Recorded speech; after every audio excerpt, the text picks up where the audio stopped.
Nick, Eric, thanks for that. So let's stay on this topic because all this week the UN Ocean Conference is taking place with the goal of setting up more protections for our oceans. Now think about this.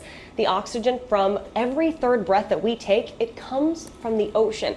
And 3 billion people all around the globe rely on our oceans for their livelihoods. So let's actually take the next couple of minutes to talk about our oceans and the trouble that they're currently in. Now this month, the UN reported that rising carbon emissions are making the ocean more acidic, weakening its ability to sustain life underwater and on land. And according to the Waitt Institute, if we continue on our current track with plastic pollution, more than half of the world's marine species will stand on the brink of extinction by the year 2100.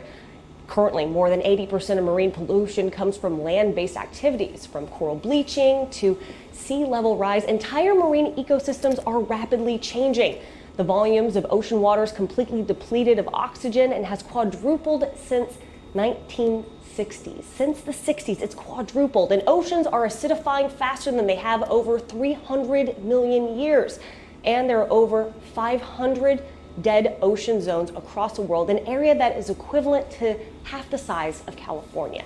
I actually got the chance to talk with Dr. Kathryn Mengerink, who is the executive director at Waitt Institute, which is a nonprofit organization that works globally to help countries protect and manage their oceans, about the UN Ocean Conference that's happening right now in Lisbon, Portugal.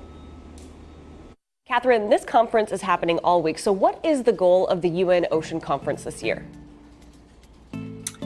The goal of the conference, well, it's only happened, this is the second time it will have happened. The first one was in 2017. And the goal of the conference is to focus on supporting healthy oceans. Ultimately, the ocean is facing a ton of challenges, and this conference brings leaders from all over the globe together to try to address those challenges. So it includes things like looking towards protecting at least 30% of the ocean by 2030, to eliminate ocean pollution, including plastics pollution, which is an enormous challenge. Trying to build resilient blue economies, which is like green economies, but for the ocean, to achieve sustainable fisheries. And another big challenge that the world faces is, how do we pay for all of this? How do we pay for the management of the system? So the issue of sustainable finance is also central to the discussions that are going to be happening at the United Nations conference. And what is your role going to be there? You know, what are your own goals or the Waitt Institute's goals specifically for this year as well? Yeah, so we share these goals globally, but we as an organization work specifically with island nations. So our goal in this conference is to support their efforts to try to achieve sustainable oceans. And a big part of this work is focused on how to ensure that the communities that depend upon the ocean for food security, for their livelihoods, can continue to do so for generations to come. We have a core focus of our program is called the Blue Prosperity Coalition. And Blue Prosperity for us is about creating healthy oceans that protect the resources that are there, that achieve sustainable fisheries, and that achieve blue economy. And why should our viewers care about the oceans, even if they don't live by one? Well, we all depend upon the ocean. I mean, it's 50% of the air we breathe. The ocean is central for regulating our climate. But more than that, the ocean is an inspiration to us all. We go to the beach for vacation. We watch shows about the ocean and the mysteries that are within it. So there's those kinds of things. And then also the food that we eat. We all rely on the ocean for the food that we eat on this planet. Now, what would happen to our oceans if we continued on our current path and there were no changes? Well, it's pretty dire. I think that people need to understand that the ocean is facing enormous threats. The big one right now that people are talking about is climate change. And that includes things like sea level rise, warming temperatures, but we're also causing the ocean to become more acidic.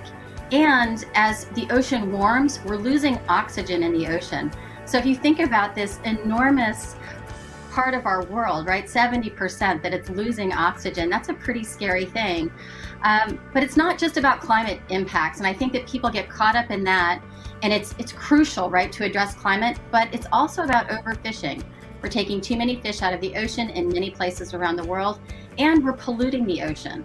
So most of the pollution in the ocean comes from land, and it's not just plastics, it's also urban runoff, it's sewage pollution, and we need to address all of those things because ultimately it's the cumulative impacts that they're causing the overall degradation of the ocean, right? Like it's death by 1,000 cuts that, as we eat away at the resource and the health of the resource, that we're ultimately depleting it. And it's important to address that so that we have a future ocean that's healthy and that our children hopefully have more bounty from the ocean than we have today. Right, and someone watching right now, especially, I've done a lot of these interviews, and can you kind of dive into how one person can truly make a difference, even when the outlook sometimes feels so grim, whether we're talking about our oceans or talking about climate change in general? Yeah, well, I'm an optimist, and so I tend to focus on the things that we can do. I see these problems, but there's a couple things to note, I guess, when you're thinking about whether or not to despair or to do something. I always choose to do something. And the reason for that is that a lot of the systems of the ocean, while depleted, are intact. So we have fish there that can still reproduce and provide more food. So there's ways to fix the problems, and we have an opportunity to do that. As a single individual, there's lots of little things that each person can do. We can pick up trash on the beach. We can make smart decisions about, the kind of cars that we drive. We can limit the amount of fertilizer we're putting on our lawns so that it doesn't flow into the ocean and pollute the ocean. Those are the small individual things, but I think also it's really important to recognize that we all have a voice. And in this world of social media, we have this incredible ability to use our voice to drive politicians to take action. And ultimately, it requires political action to address the ocean and the impacts to the ocean, because the ocean is a public resource, right? We don't own individual plots of the ocean. It's the government's role and responsibility to make sure that that ocean continues to provide for us. So we have our voice and we have our vote, and we need to be using it to demand that politicians make the changes that need to be made so that we have a future and that our children and our grandchildren have the same opportunities that we do. Yeah, we all want them to be able to enjoy and to explore the ocean just as I know I do, and I know you do too. So Kathryn, thank you so much for coming on, and we're really looking forward to the positive impact and the implementation from this year's UN Ocean Conference. Awesome. Thank you, Tabitha. And absolutely.